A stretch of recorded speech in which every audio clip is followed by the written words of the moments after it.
Hiç fikir eleme kurbanın olum. Adam başkasını gidip sever de, adam sevdiğini ata biler de, taze iş değil ki başıma gelen, başına dönüm. Adam seviler de, unudular da, gidip başkasına uymak olar da, bir gün ya da düşer atıp gittiğin, sonra pişman olup qayıtmak olar.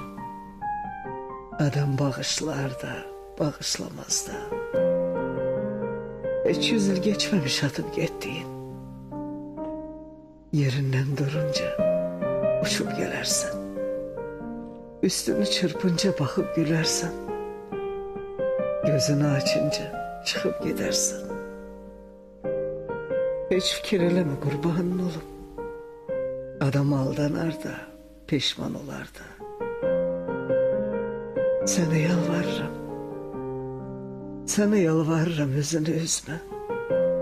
Yüreği yere düşüp gafil sınar da. Ne olsun? Ne olsun? Yüreği sınmayan da bəs nə sınacaq? Yerimden durunca, üstümü çırpınca, gözümü açınca sen çıkıp gittin. Ne olsun?